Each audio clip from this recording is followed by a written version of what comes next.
Welcome back to Footy Classified. Let's have a listen to Laura Kane's interview again, where she justified what happened on the Collingwood-North Melbourne match with the running over the mark situation. Let's have a listen and then we'll discuss. The initial call mistake, if you like, was that play on wasn't called. Okay. It should have been called play on. And so I think Collingwood players, they're anticipating they're going to hear a call immediately post-whistle. So really common discussion around players is play the whistle, wait for what's next.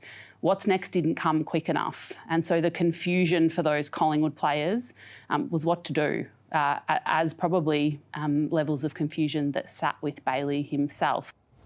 OK, now, I might be the outlier here, but that makes perfect sense. I'm not being it from a Collingwood point of view.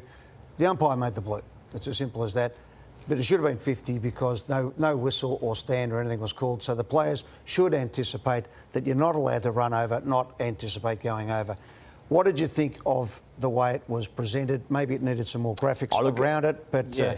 It's very hard for Laura Kane, I think, at the moment, where everybody's screaming for her to come out all the time, and when she does, if you don't like what she said, she's getting a flogging. Yeah, we'll hear from Ross Long in a moment, Dad. Look, I've made comments on the AFL platform itself. I was more confused listening to that explanation of what I saw myself on Sunday, and I think that made a bad situation even worse.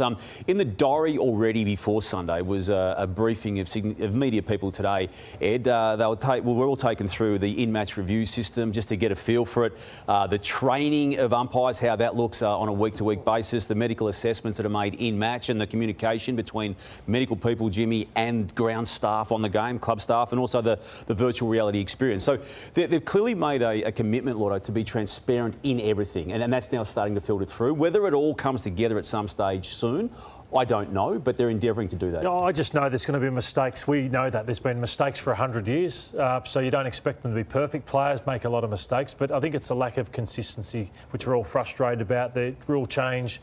Then if you want Laura to come out and say, you know what, because I think the young fella, who took the marks, Bailey Scott, he looks at the umpire, looking at them. He's looking and seeing that nothing's happening, so then he ends up playing on. So I just think...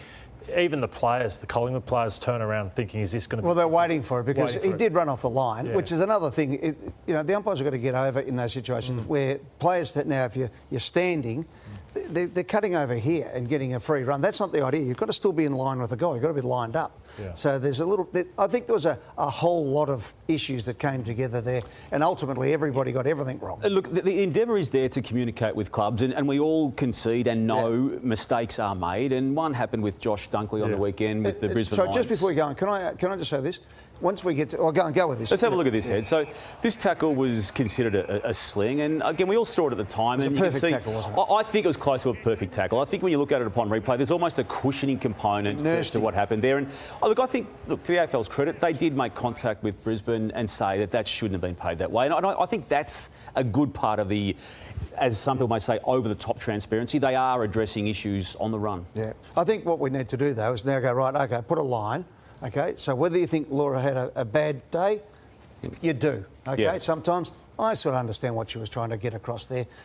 Maybe I'm not so hard these days, but I think now we've got to say, right, OK, fresh start. Don't have the accumulation. Don't put the pressure on. Don't make people worry about everything that happens. Just relax, start again. New week, every team runs out fresh. Let's let Laura Kane. And then you got this view from another very seasoned person in football and one who's not afraid to share opinions, Ross Lyon. I just don't understand how we emphasise one free kick and talk about that's influenced the match and that's the outcome. Like this decision's being... I don't like that the AFL comes out and clarifies it. I've been to big finals and moved on, and I just think, why is one free kick more important than another? No, I disagree a little bit. I get his whole premise of the fact that, why is one free kick worth more than the other? But I'm with you. You've got to get out there and communicate with the general public. You're there to serve the fans. Let's remember that, the fans and the members, people going along. So communicate to them. My point about it is, don't come across in a bit of a patronising way and tell them everybody else is wrong and we're right, because the next one, I don't know how they explain the Bailey Scott touching of Jack Crisp as not being touched. So everyone could clearly see it at the ground. talking to a lot of people who were at the ground, and it was clearly touch. And you went into the Arc and they said there's over 20 people saw this. They watched the game live happen. Yeah, how does 20 people miss that? And then you go and tell us we've all got it wrong.